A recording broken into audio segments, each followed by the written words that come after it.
Three Nightmare Micropastas. Number 1. The Bad Dream.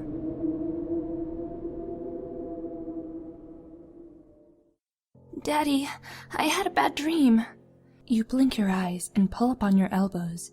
Your clock glows red in the darkness. It's 3:23. Do you want to climb into bed and tell me about it? No, Daddy.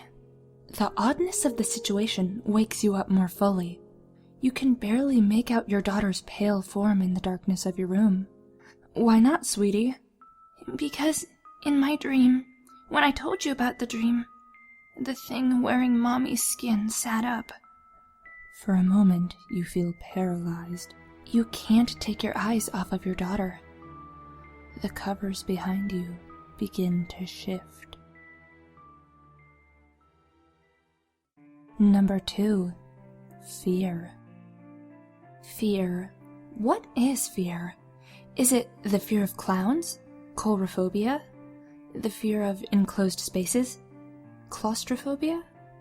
Or, in my case, bathophobia, the extreme irrational fear of depth or falling. As a child, I would pretend that I was one of the boys. I would climb the biggest tree that I could find and prove that I was no girly girl. One afternoon, I was dared to climb a 70-foot tree that stood in the woods in our backyard. After reaching about 40 feet, I took one wrong step and I fell straight to the bottom. I remember seeing the sky and thinking how blue it was before I blacked out. The fear of falling controlled my life. I would dream that I would be climbing a tree and then I would instantly fall. But before I would hit the ground, I would always wake up. I woke up in cold sweats and in a state of panic. Was there something wrong with me? I read books upon books on the subject of fears. One book explained that if you're falling in your sleep and you hit the ground, that it symbolized your death. One night I went to sleep and I started having the dream again. I'm climbing the same tree and I got to that branch. The branch that controlled all of my irrational thoughts, and the one that controlled my life. Like all the other times, I instantly started to fall. I saw the ground getting closer and closer, and I was not stopping. Then, it happened. My body slammed onto the ground like a broken toy. Everything turned black, and I heard the sound of crying and screaming. I could not feel my body twisted into knots, but when I opened my eyes, I saw the bluest sky that I have ever seen.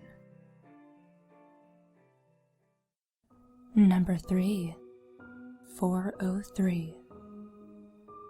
It was 4:03 in the morning and I woke up screaming. It was my dream.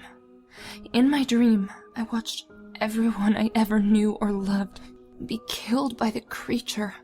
It had a short, fat body and long, slender arms, which ended in claws that looked more like swords than claws.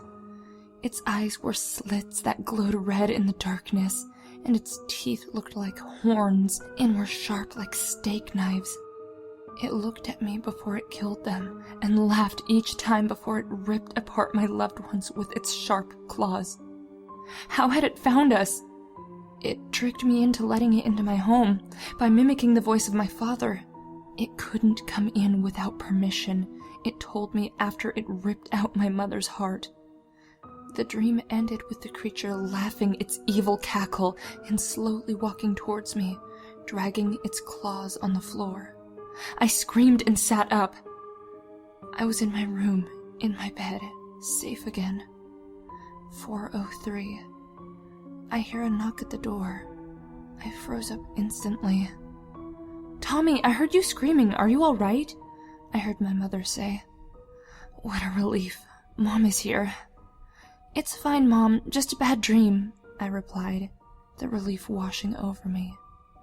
"Okay, honey. I got you a glass of water. Do you want it?" Mom said back to me. "Sure, come in," I said.